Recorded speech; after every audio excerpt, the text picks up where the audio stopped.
రాష్ట్ర విభజనతో ఏపీలో చావు దెబ్బతిన్న కాంగ్రెస్ మళ్లీ పుంజుకోవడానికి హస్తిని వేదికగా యాక్షన్ ప్లాన్ కూడా సిద్ధం చేస్తోంది. జాతీయ స్థాయి పోరాటం ద్వారా పునర్వైభవం కోసం ప్రయత్నాలు ముమ్మరం చేస్తుంది. ఇవాల్టి నుంచి 2 రోజుల పాటు ఆత్మగౌరవ దీక్షకు రాహుల్ గాంధీ కూడా హాజరయ్యే అవకాశం ఉంది. ఏపీకి ప్రత్యేక హోదా ఇవ్వాల్సిందేనంటూ ఇతర పార్టీలకు ధీటుగా ఆందోళనలు చేస్తోంది కాంగ్రెస్ పార్టీ. ఏపీకి చెందిన సీనియర్ నేతలంతా హస్తెనలో మకాం వేశారు. ఇప్పటికే పార్లమెంటు లోపల ప్లకార్డులు నినాదాలతో హోరెత్తిస్తారు ఆ పార్టీ ఎంపీలు. ఇక ఇవాల్టి నుంచి పార్లమెంటు వెలుపల కూడా హోదా పోరాటాన్ని ఉధృతం చేయనున్నారు. విభజన హామీలు వెంటనే అమలు చేయాలన్న డిమాండ్తో పార్లమెంటు స్ట్రీట్లో ఇవాళ రేపు ఆత్మగౌరవ దీక్షలు చేపట్టనున్నారు. ఈ కార్యక్రమానికి పార్టీ జాతీయ అధ్యక్షుడు రాహుల్ గాంధీతో పాటు ఇతర సీనియర్ నేతలు హాజరయ్యే ఛాన్స్ ఉంది. ఆత్మగౌరవ దీక్ష తర్వాత మార్చి 8న పార్లమెంటు ముట్టడి చేపట్టనుంది కాంగ్రెస్. మార్చి 9న టీడీపీ, బీజేపీపై ఎన్నికల సంఘానికి ఫిర్యాదు చేయాలని నిర్ణయించారు.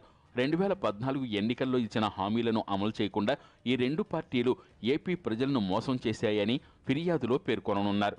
అటు నిన్న పార్లమెంటు స్ట్రీట్ పోలీసులో ప్రధాని నరేంద్ర మోడీ ఏపీ సీఎం చంద్రబాబుపై 420 కింద కేసులు పెట్టాలని కంప్లైంట్ ఇచ్చారు. మరో ఐపీసీ 420 సెక్షన్ కింద చీటింగ్ కేసు పెట్టాలి, ప్రధాని ముఖ్యమంత్రి మీద చీటింగ్ కేసు పెట్టాలి. ఇంకా ఐపీసీలో సిఆర్పిసిలో ఏమేమి సెక్షన్లు వీళ్ళు చేసినటువంటి మోసానికి అర్హులో ఆ సెక్షన్లు పెట్టి క్రిమినల్ చర్యలు తీసుకోవాలి, చట్టరీత్యా వాళ్ళని శిక్షించాలి.